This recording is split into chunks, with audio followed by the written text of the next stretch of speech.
Assalamualaikum warahmatullahi wabarakatuh. Perkenalkan, nama saya Zilki Ikrima, NIM 19089171, jurusan Kesehatan dan Rekreasi, Program Studi Ilmu Keolahragaan, Fakultas Ilmu Keolahragaan, Universitas Negeri Padang.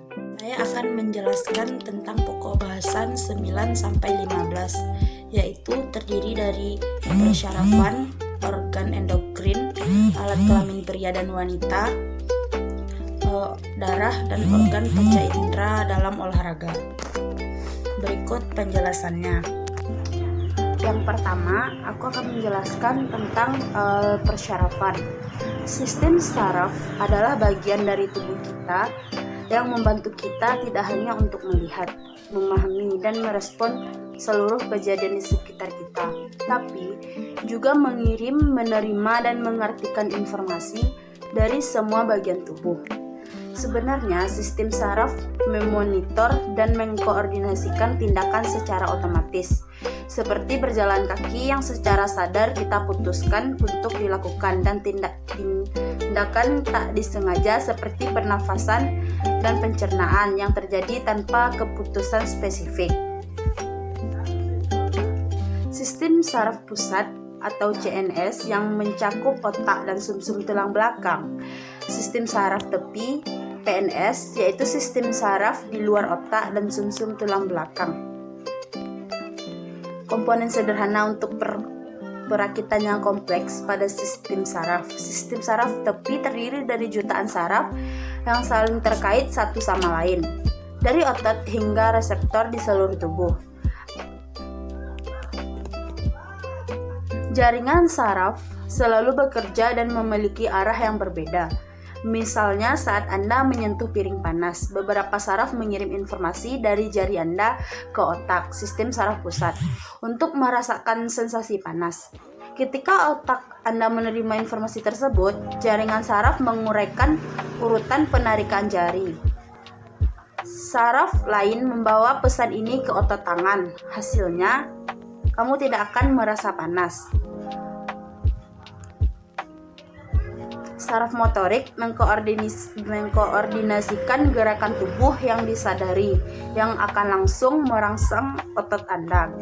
Saraf sensorik bereaksi terhadap rangsangan dari luar dan memungkinkan Anda merasakan sensasi seperti panas, dingin, dan nyeri.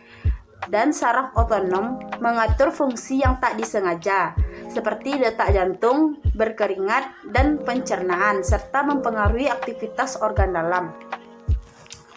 Sistem saraf pusat pada olahraga. Sistem saraf pusat mengenai olahraga adalah berbentuk rangsangan motorik yang akan direspon dalam bentuk gerakan atau aktivitas fisik. Semua rangsangan yang diterima oleh indera manusia yang berpusat pada tulang belakang akan masuk ke otak. Yang kedua, sistem saraf tepi pada olahraga. Pergerakan sistem saraf tepi saat olahraga bertujuan untuk menggerakkan mata berkaitan dengan aktivitas otak untuk proses kognitif, persepsi, memori, atensi, dan koordinasi yang dimulai dari pemanasan dan diakhiri dengan pendinginan. Yang kedua yaitu struktur endokrin. Kelenjar endokrin yaitu organ yang menghasilkan hormon yang tidak memiliki duktus atau pembuluh atau saluran, sehingga hormon yang dihasilkan didistribusikan ke seluruh tubuh melalui pembuluh darah. Contohnya kelenjar tiroid, kelenjar adrenal, ovarium, testis, pankreas, dan sebagainya. Struktur sistem endokrin. Yang pertama, kelenjar eksokrin melepas sekresi ke dalam duktus pada permukaan tubuh, seperti kulit atau organ internal, lapisan traktus intestinal. Kelenjar endokrin melepas sekresi langsung ke dalam darah, seperti hepar, pankreas, kelenjar endokrin, dan eksokrin. Payudara, kelenjar lakrimalis untuk air mata. Fungsi sistem endokrin membedakan sistem saraf dan sistem reproduksi pada janin yang sedang berkembang. menstimulasi urutan perkembangan, mengkoordinasi sistem reproduksi, dan memelihara lingkungan internal yang optimal. Nah, perubahan yang terjadi pada saat sistem endokrin akibat olahraga yaitu sistem saraf akan merespon lebih cepat terhadap perubahan homeostatis seluler dibandingkan dengan sistem endokrin. Walaupun sistem endokrin merespon lebih lambat, seringkali lebih besar dan lebih lama. Sebab efek pengaturan endokrin pada fungsi sel sangat luas. Diperkirakan perubahan fungsi endokrin inilah yang bertanggung jawab terhadap berbagai respon dan adaptasi fisiologis terhadap pelatihan olahraga. Alat kelamin yang perubahannya saat kita melakukan olahraga atau disebut genitalia musculinae. Perubahan genitalia musculinae akibat olahraga yaitu pertama, perubahan genitalia muskulina terhadap pria, alat reproduksinya akan mengerut saat berolahraga. Kualitas sperma akan lebih membaik. Jika terlalu berlebihan berolahraga akan menurunkan kualitas sperma. 2. Perubahan genitalia musculinae pada wanita, yaitu akan mengakibatkan wanita tersebut jarang mengalami menstruasi jika wanita tersebut sangat aktif berolahraga. Yang kedua, genitalia femininae. Perubahan yang terjadi yaitu olahraga dapat meningkatkan hormon estrogen pada wanita yang berpengaruh pada kemunculan seks dan juga dapat meningkatkan otot vagina. Pada saat menstruasi tidak berpengaruh dalam olahraga, karena itu pelatih tidak mengubah jadwal latihan. Yang ketiga yaitu perubahan pada darah saat kita berolahraga. Yang pertama, eritrosit atau sel darah merah. Eritrosit memiliki struktur lebih sederhana dari sel lainnya. Eritrosit hanya sebuah membran yang membungkus hemoglobin, yaitu protein. Yang kedua, leukosit atau sel darah putih. Leukosit terbagi dua, yaitu granulosit dan agranulosit. Granulosit mempunyai inti yang berbentuk teratur, sedangkan agranulosit plasmanya tidak bergabung. Yang ketiga, trombosit berukuran sekitar 1 hingga 4 mikronano. Sel-selnya berbentuk seperti cakram, dan trombosit masih dapat melakukan sintesis protein karena mereka memiliki kandungan RNA di sitoplasma. Yang keempat, darah dalam olahraga. Berolahraga membuat otak mendapatkan lebih banyak darah karena peningkatan aliran darah dalam tubuh. Oksigen otak akan tergantung pada aktivitas saraf dan aliran pada darah.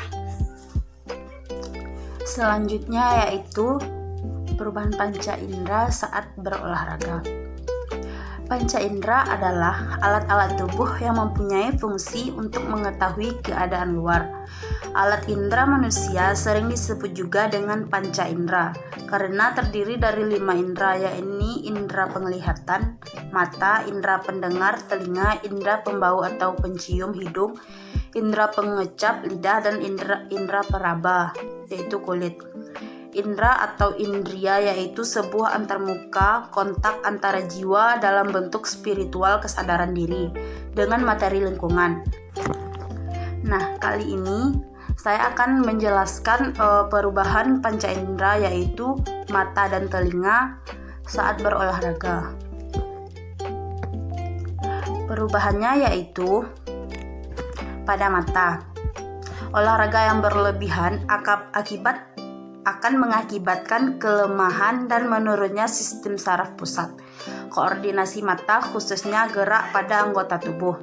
Yang kedua yaitu telinga. Lama paparan bising saat berolahraga mempengaruhi tajam pendengaran kita. Benturan yang sangat keras pada saat olahraga di bagian telinga juga dapat mempengaruhi ketajaman pendengaran. Keterkaitan panca indera dengan COVID-19. Sedikit mengenai coronavirus terhadap panca indera, terutama mata dan telinga. Mata dan telinga merupakan tempat yang sangat rentan untuk terinfeksi coronavirus. Untuk itu sebaiknya kita menghindari untuk menyentuh bagian tersebut agar coronavirus tidak terinfeksi pada tubuh kita.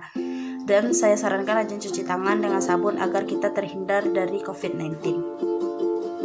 Sedikit penjelasan saya tentang pokok bahasan 9 sampai 15. Mohon maaf kalau ada kesalahan dan terima kasih telah menonton video ini. Wassalamualaikum warahmatullahi wabarakatuh.